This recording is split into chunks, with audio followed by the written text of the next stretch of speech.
What's good, R&B squad? This is Ruth. I trust that this message meets you guys in good spirits. If you are new to this family, we don't believe that you're here by accident. Welcome. We're happy to have you, and Jesus is, of course, always happier. It is raining where I am, guys, so if it gets to be a little bit too loud, I'm going to raise my voice. If that doesn't help, you guys can turn on the closed captioning, okay? So the word that I have today is this. It's very straight to the point. God is saying it only looked like a missed opportunity. It wasn't. It only looked like a missed opportunity. It wasn't. For some of you, this is going to be a word regarding your God ordained partner. For some of you, it has nothing to do with a potential marriage partner and everything to do with an opportunity in some way, shape, or form that you thought you missed. And for those of you for whom this is a kingdom spouse word, you may have reconnected with your person sometime recently. Or it may not have been all that recently. It might have been in the past couple weeks, in the past couple months, maybe over the past couple years. Perhaps you have been in this pattern where you have been reuniting with this person briefly, reconnecting with this person briefly, and then something would happen. You would either have a misunderstanding, or there would be outside interference, or there would be both, a bit of both. And you would end up losing contact again. You'd end up not being in communication again. And each time it happens, especially now, especially the last time it happened, and most likely you're in separation from this person right now, you are feeling as though there's no coming back from this. Like there's no way back. And you're right, there is no way back. There is, however, a way forward. And it's with this person. God is saying it may feel like you missed the opportunity to reconnect with this individual. It may seem like you missed the opportunity to reunite, but it wasn't a missed opportunity at all. God, the entire time, has been controlling the narrative. As I said in a previous word, He's the author and finisher of your faith in this matter and all matters involving you. From the moment you placed everything involving you in His hands, know that He has been controlling the narrative from start to finish. And something that usually comforts me, and I'm sharing with you for whom this is for, hoping that it's going to comfort you as well. Know that no trick that the enemy has up his sleeve is one that caught God by surprise. God already knew about all of the enemy's tricks before He even tried them. And I know you're used to hearing that. But for a minute, dwell on it, listen to it instead of just hearing it. Know that no trick of the enemy, nothing that the enemy has up his sleeve, is something that caught God by surprise. So if it didn't catch God by surprise, that means He saw it coming. And if He saw it coming and He allowed the enemy to think he had the trump card, it's because He's going to use the very thing, the very trick that the enemy tried to flex on the enemy. It's going to end up being a flex for him, for Almighty God, and for the two of you. And it's going to be a flex in the face of the human agents that the enemy used to get between you and your person.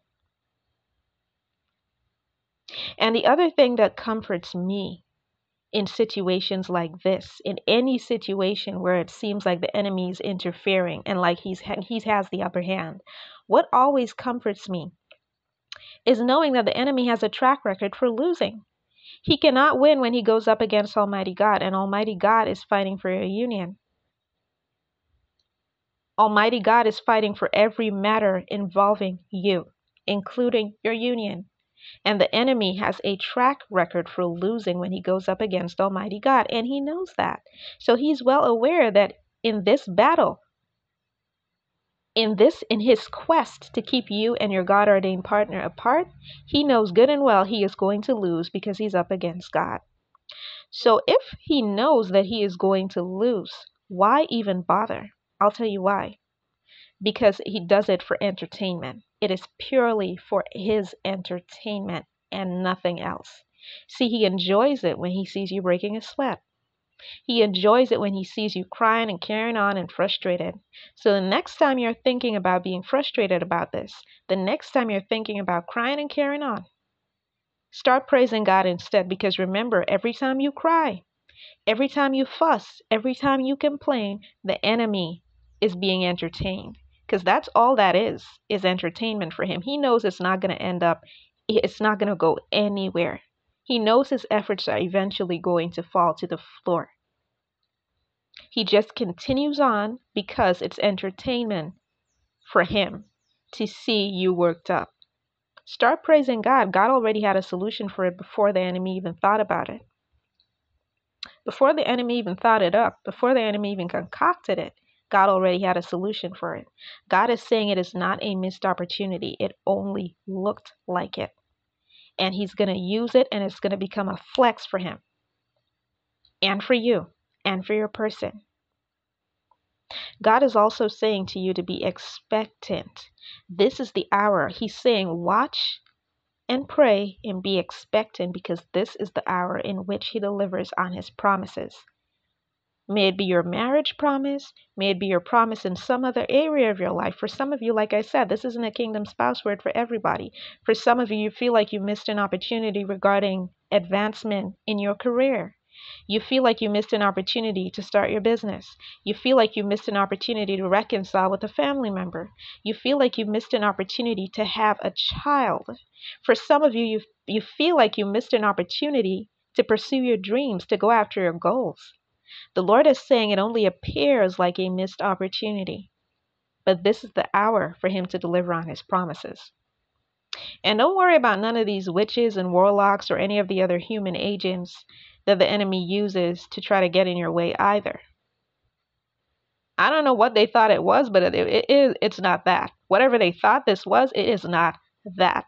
Okay? One thing people need to learn to do is not to play with my big brother Jesus and my daddy God. Don't play with them. Don't ever think that you can play with them. You're not capable of that.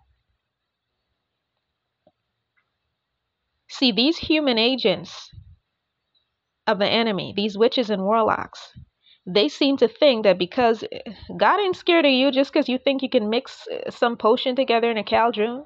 He ain't scared of you in your cauldron. You ain't got no heat. The only heat you got is the heat that is coming up from the cauldron and hitting you in the face. And that's it. If the enemy himself, if Satan himself cannot go up against Almighty God, why do you think, you being a human being just like me, why do you think that you can go up against Almighty God to interfere in somebody else's life? Fighting a losing battle is what it is.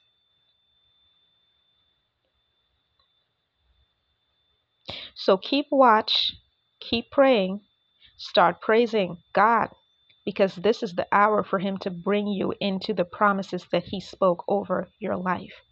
I hope that this message blessed someone. I love you guys. I will be back with another word as soon as the Lord releases me. Take care.